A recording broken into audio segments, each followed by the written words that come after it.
Ever since I realized there was someone called a colored girl, an evil woman, a bitch or a nag, I have been trying not to be that and leave bitterness in somebody else's cup.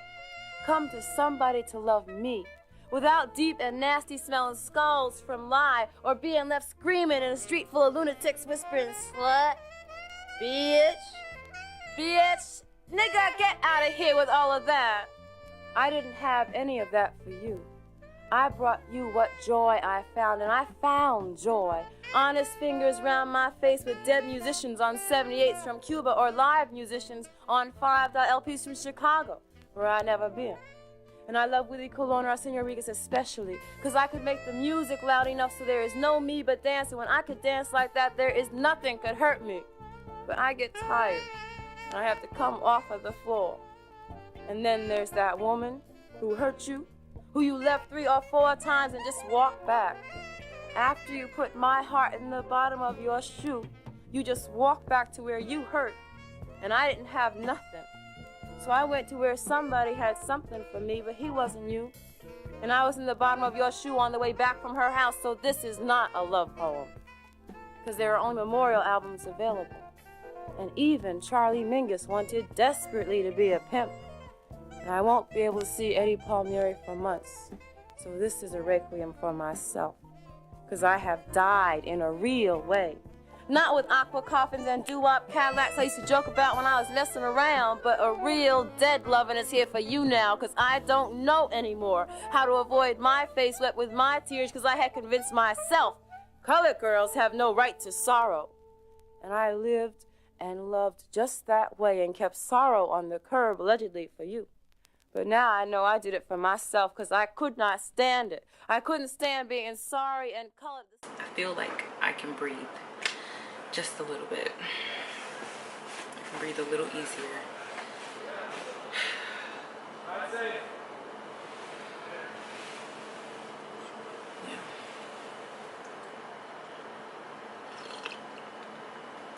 can breathe a little easier. Especially if the person is young. Why? Because the relationship represents the whole future. They know there are other people, but it sort of feels like the whole world is shutting down. The brain has to think that the person is gone in time and space. And this has become much harder with social media, right? Because people can check up on people, they can hear from people in the old days, and now we are constantly renewing that the person is still there. And so love and the loss of love and the death grief are virtually identical. It's that motivational state. And this is why it's so hard to not reach out to somebody that you really miss and want back. They found that women tend to be more negatively affected by breakups, reporting high levels of both physical and emotional pain. But while breakups hit women the hardest, they tended to recover more fully. Men, on the other hand, rarely fully recovered. I thought that was very interesting. I wasn't too sure what that meant. Yeah, it's interesting. It also rings true with my experience and my observations. How comfortable one is feeling their feelings, is male or female, is going to strongly dictate how quickly one moves through grief. This is the same thing as trauma.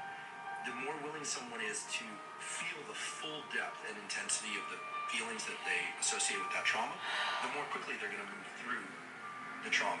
You're taking that autonomic arousal, that narrow aperture and that energy, and you're putting it onto something that moves your life forward.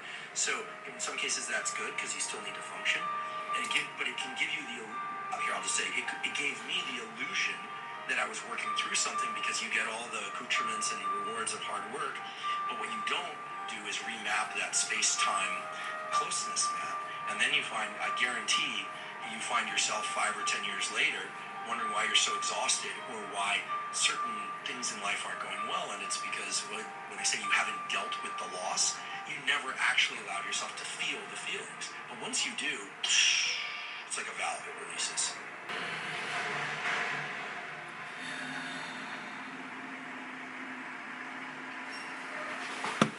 Again, like, these niggas is bad. So I don't know what the title of this is gonna be called, but child, we gonna be trying to get something, very much something. Every time a bitch wanna fail me, something's happening.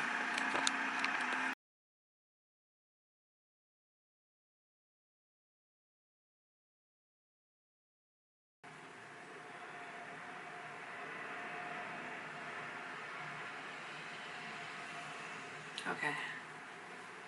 I feel a little better. This is a different video. I'm sorry that my incense smoke is going all into the camera.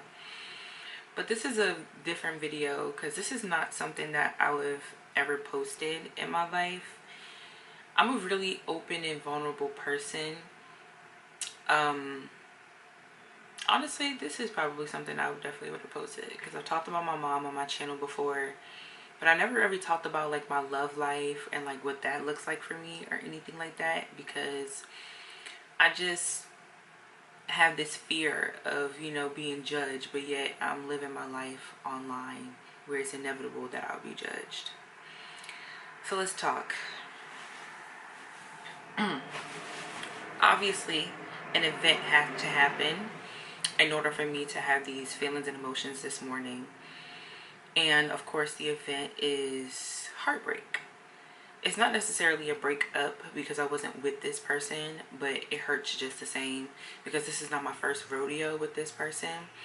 And today is the first time, I would say, in a long time, because I feel like I was already aware of this in some capacity. Or maybe I wasn't, I'm not sure entirely.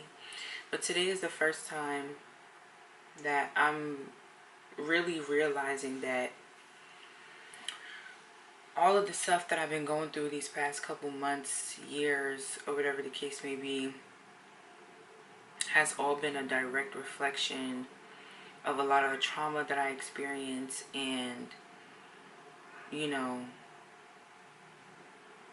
delusion, bitch. Let me stop. Not delusion, just not listening to things for as they are. You know what I'm saying? So anyway, long story short, I was dating this guy back in college, and we kind of had like this on and off situationship for the past couple years, ever since 2017. Yeah, ever since 2017. Met him when I was 18 years old, and now is the first time at 25 where I can say that this is a person where I will probably never speak to them again. And that's big for me to say because I'm not the type of person who holds grudges. I know a lot of people say like, oh, Scorpios hold grudges, they're this, they're that, but like literally somebody could have did the most fucked up shit to me and I would still talk to them. But I'm starting to look at things a little bit differently. Not still talk to them in the sense of like, oh, we still gonna be cool, but like I'm not gonna hold a grudge on you and think that, and have you think that like I hate you or whatever the case may be. Like I still will very much be like, you know what, things happen, we're human, you know what I'm saying? Like I'm a very understanding person, very forgiving. But I feel like sometimes my forgiveness comes at my own price, because the way that I typically forgive people and how I should be forgiving people is the way I do with my motherfucking family. Okay? You can love them from a distance. Anyway, throughout these past 2 months, I've been getting these. I'm very spiritual. I don't know if y'all could tell. Incense, crystals. Yeah. I'm very spiritual. And I do readings on myself, you know, for the practice. And then also because I be, you know, needing a little let me know what's the theme of the week. And for the past 2 months, I have been receiving these messages. And I've been going through this transition in my life where I didn't know where my career path was going, because I had been wanted to change my career. I didn't know what that would have done for me. And I was just very, very scared. So the only thing that had been on my mind was like my career, my career, my career. I wasn't necessarily thinking about my love life because I knew that I'm in a space where I want to grow and focus on myself, and that I didn't want to involve anybody in my life while I'm in this transition. You know what I'm saying? So I've been pulling all kind of messages where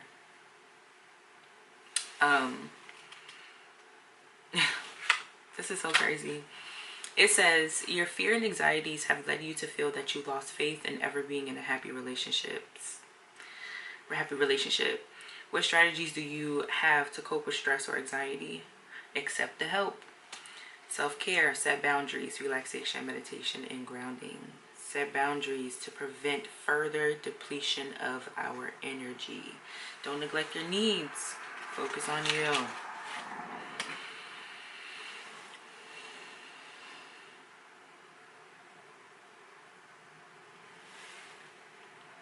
It's time to let certain parts of your life die and recognize that it is to be celebrated and mourned. Let it go with love and gratitude. Leave your fears behind. From the ashes of the old, a new life and new dreams will come. Face it with love and courage. Be willing to be empty. You will soon be refilled and a new world will be reborn for you. Surrender your resistance and allow things to be as they are.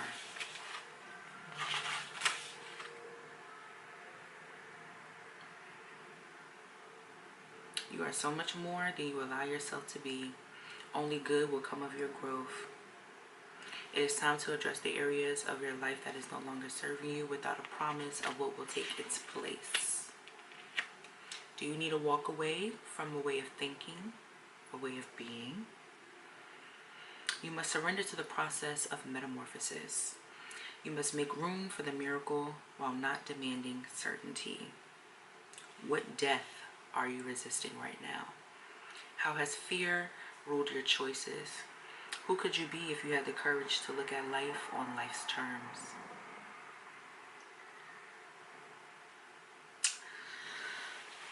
So all of that is said to say that I thought it was about my career.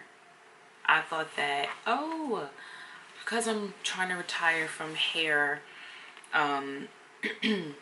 maybe, you know, like maybe it's me trying to fight this thing where it's like, you know, I'm resisting the death of hair. Maybe it just needs to happen. That's the transition that needs to happen. I just need to let go of hair. I just need to let it be what it is. Surrender to the process without certainty that I will be safe and secure. No.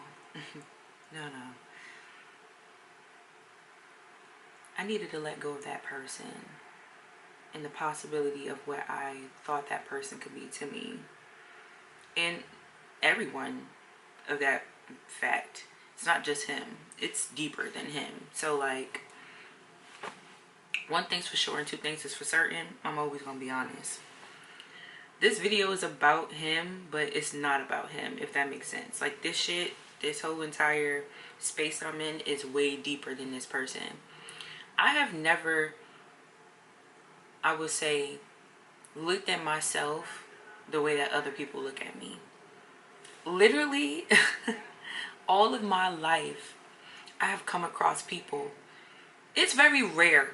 Let me say this. It's very rare for somebody to compliment me in a positive way because of the things that I went through in my childhood and etc.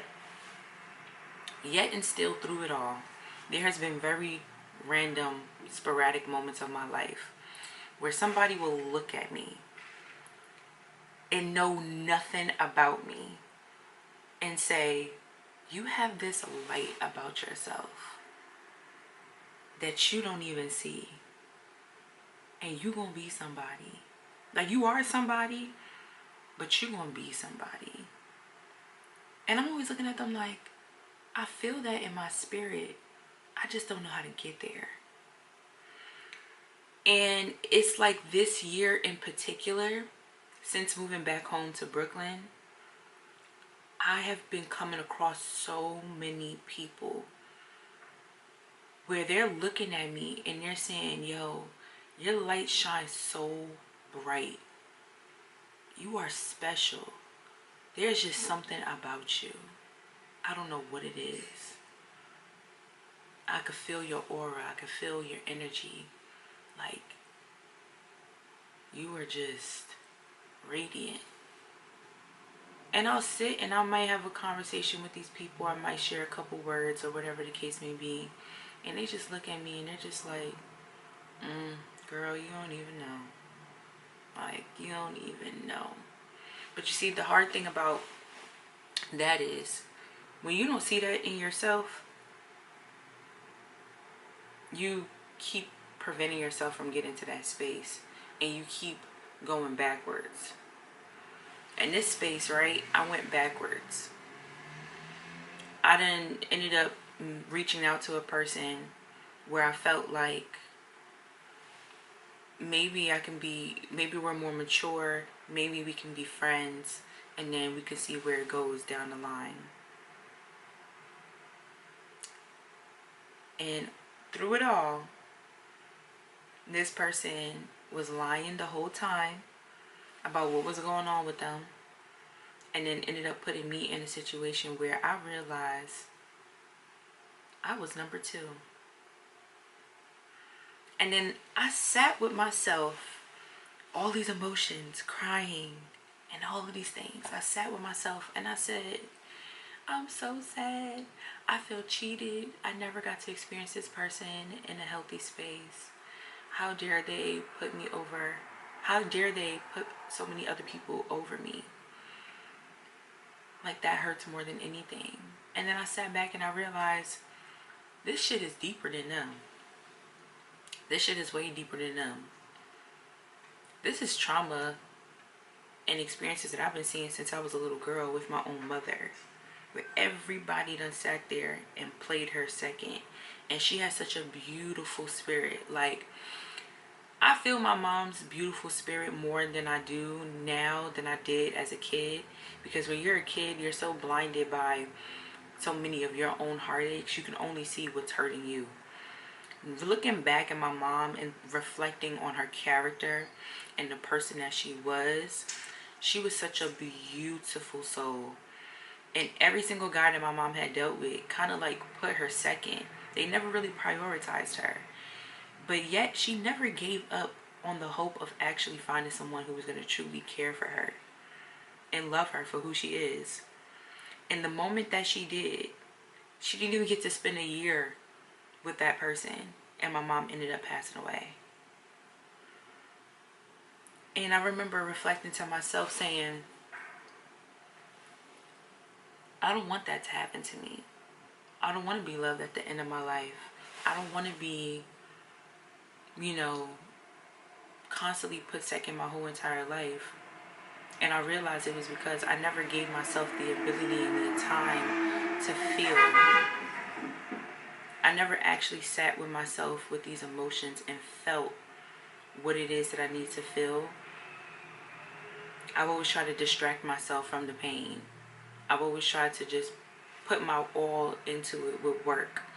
And yes, it bared some great things in terms of success in like some areas of my life.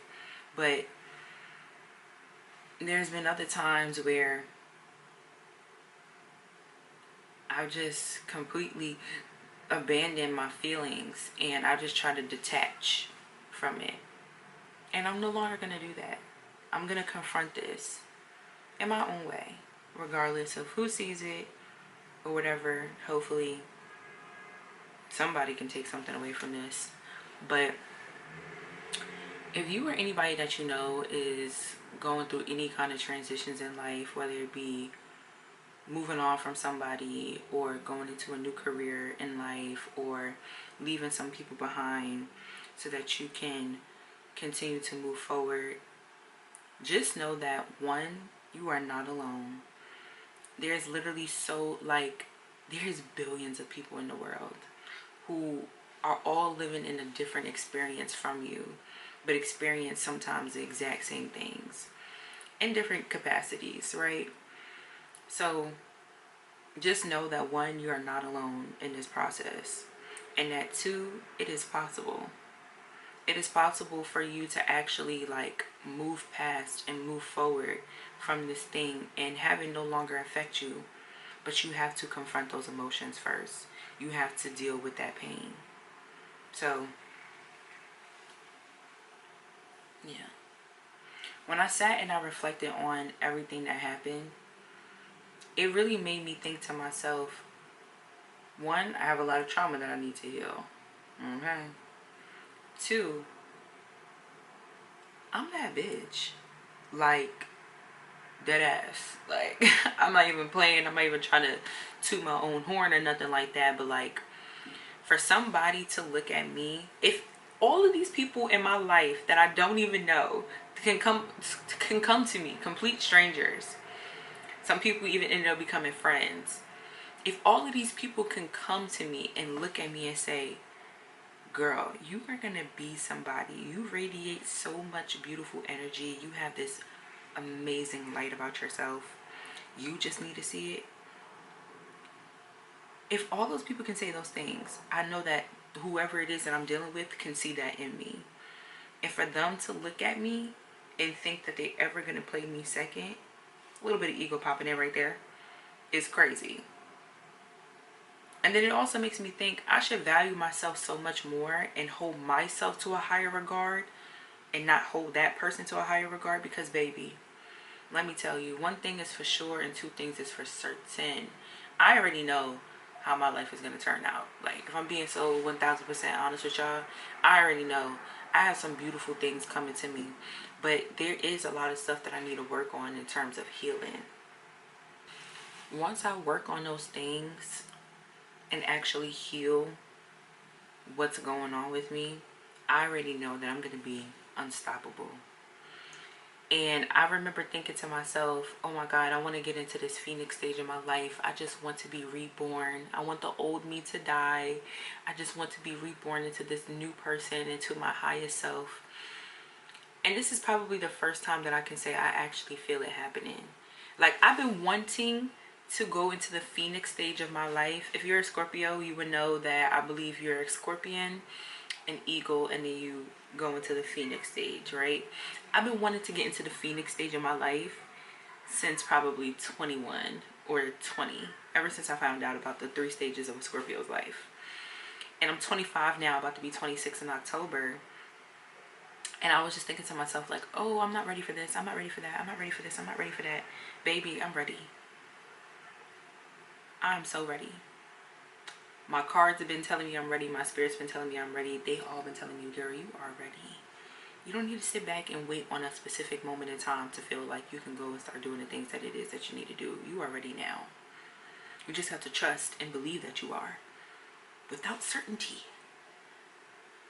That's another thing, my controlling ass. I need certainty. I need to make sure that I'm going to be okay. The spirit has been telling me, you are going to be okay. You have support. You are protected. You are divinely guided. We are here for you. You are in alignment. New changes are coming. Transitions are happening. It's already happened.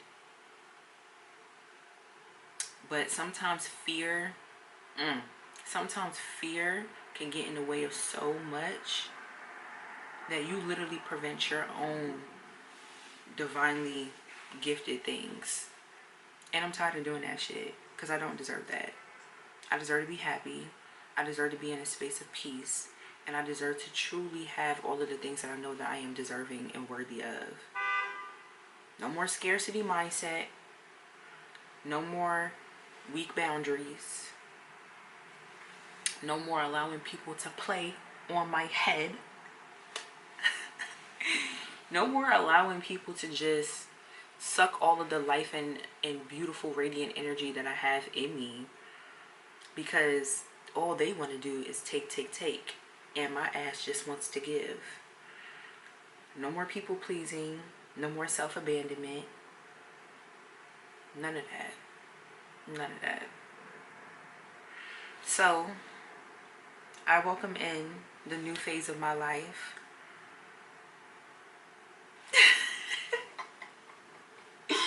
It's so crazy even saying that, because it's like I'm claiming that energy. You know what I'm saying? Like, I welcome in the new phase of my life. I'm going into it with uncertainty of any security that I will be okay. I'm going into it knowing that I am protected, that I am divinely guided, that I am safe and supported. And although fear may rear its head every now and then, I'm not going to allow that to stop me. I'm going to do it scared, because I deserve it, and I owe it to myself to give myself the best life possible. I owe it to myself to put my best foot forward when it comes to taking control of my life and my destiny. So yeah, I hope you feel just the same by watching this. If you do, then hey, we in this together, sis. Or bro. Or sister. We in this together. Because, like I said, you are not alone. And, yeah. Peace, love, and light. I'll see y'all in the future. Baby, we got a lot of work to do. Okay? That's all I know. We got a lot of work to do. Is we fucking or not? I got a whole nother hole in the spot. I'm trying to tie that bitch up like a knot.